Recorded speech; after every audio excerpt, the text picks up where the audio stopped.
नेपालको राजनीतिमा एउटा पुरानो रोग बारम्बार दोहोरिने गरेको छ। सरकार र सङ्गठन बीचको शक्ति सङ्घर्ष।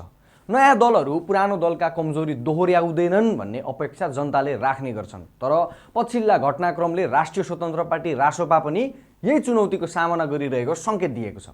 वैकल्पिक राजनीतिको नारासहित उदाएको दलभित्र अहिले सङ्गठनात्मक संरचना, नेतृत्वको भूमिका र निर्णय प्रक्रियालाई लिएर बहस बढ्दै गएको छ। सरकारको नेतृत्व गर्ने बालेन्द्र शाह र पार्टी सङ्गठनको नेतृत्व सम्हालिरहेका रवि लामिछानेबीच औपचारिक विवाद सार्वजनिक नभए पनि पार्टीभित्र देखिएका नीतिगत परिवर्तन र आन्तरिक असन्तुष्टिले शक्ति सन्तुलनबारे अनेक प्रश्न उठाइरहेका छन्।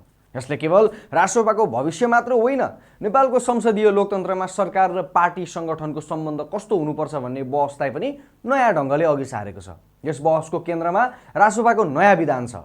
उक्त विधान अनुसार संसदीय दलका नेताले पार्टी सभापतिले दिएको नीतिगत निर्देशन पालना नगरेमा उनको पद स्वतः रिक्त हुन सक्ने व्यवस्था गरिएको छ। समर्थकहरूका अनुसार यसले पार्टीभित्र अनुशासन र नीतिगत एकरूपतामा कायम राख्छ। तर आलोचकहरू यसलाई सरकार प्रमुखको स्वतन्त्र निर्णय क्षमता सीमित गर्ने प्रावधानका रूपमा हेर्छन्। संसदीय व्यवस्थामा सरकार सञ्चालन गर्ने नेता जनताको प्रत्यक्ष राजनीतिक म्यान्डेटको प्रतिनिधि मानिन्छ। त्यसैले सरकार प्रमुखलाई सङ्गठनको पूर्ण नियन्त्रणमा राख्ने प्रयासले भविष्यमा निर्णय प्रक्रियामा जटिलता ल्याउन सक्ने तर्क पनि उठिरहेको छ। यही कारण धेरै विश्लेषकहरूले यो व्यवस्था सङ्गठनलाई बलियो बनाउने कि सरकारलाई कमजोर बनाउने भन्ने प्रश्न उठाइरहेका छन्। यसबाहेक रासोपाले अपनाएको सरकार र सङ्गठन छुट्टा छुट्टै नेतृत्वले सञ्चालन गर्ने मोडेल पनि अहिले परीक्षणको चरणमा पुगेको देखिन्छ। नेपालको राजनीतिक इतिहास हेर्दा सत्ता र सङ्गठन फरक व्यक्तिको हातमा हुँदा धेरै दलहरू आन्तरिक द्वन्द्वबाट गुज्रिएका उदाहरण प्रशस्त छन्। सरकार प्रमुखसँग प्रशासन, नीति कार्यान्वयन र जनताको प्रत्यक्ष मूल्याङ्कन जोडिएको हुन्छ भने पार्टी सभापतिसँग सङ्गठन, कार्यकर्ता र राजनीतिक निर्णयको नियन्त्रण रहन्छ। यस्तो अवस्थामा दुवै शक्ति केन्द्रबीच सन्तुलन कायम गर्न कठिन हुन्छ। रासोपाभित्र केन्द्रीय समिति विस्तारमा भएको ढिलाइ, बाँकी सदस्यहरूको मनोनयनमा देखिएको अन्यल र विभिन्न पक्षबाट आएको दबावले पनि पार्टीभित्र आन्तरिक शक्ति सन्तुलनको विषय सहज नभएको सङ्केत दिएको छ।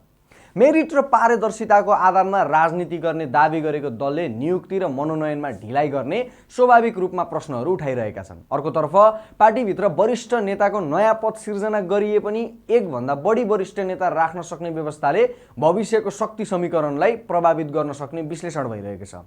साथै केही नेताहरूले सार्वजनिक रूपमा आफ्नै पार्टीको निर्णय प्रक्रियामाथि असन्तुष्टि जनाउनु पनि सामान्य घटना भने होइन।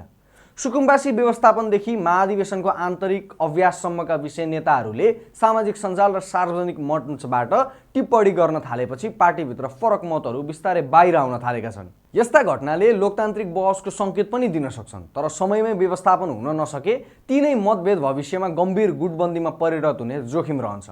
नेपालको राजनीतिक इतिहासले यही कुरा बारम्बार देखाइएको छ। समग्रमा हेर्दा रासोपा अहिले एउटा महत्त्वपूर्ण मोडमा उभिएको छ। वैकल्पिक राजनीतिको पहिचान कायम राख्ने हो भने उसले पारदर्शी निर्णय प्रक्रिया, संस्थागत नेतृत्व र सरकार तथा सङ्गठनबीच स्पष्ट जिम्मेवारीको सन्तुलन स्थापित गर्नुपर्ने चुनौती छ। यदि नेतृत्वबीच विश्वास कायम रह्यो भने यो मोडेल सफल उदाहरण बन्न सक्छ। तर शक्ति नियन्त्रण, भागभण्डा वा आन्तरिक अविश्वास बढ्दै गयो भने रासोपा पनि परम्परागत दलहरूले भोगेको राजनीतिक चक्रव्यूहमा फस्न सक्छ। अन्ततः रासोपाको भविष्य कुनै एक व्यक्तिको लोकप्रियताले होइन, संस्थागत लोकतन्त्र, आन्तरिक एकता र जनतासँग गरेको प्रतिबद्धता कतिको इमान्दारीपूर्वक पुरा गर्न सक्छ भन्ने कुराले निर्धारण गर्नेछ।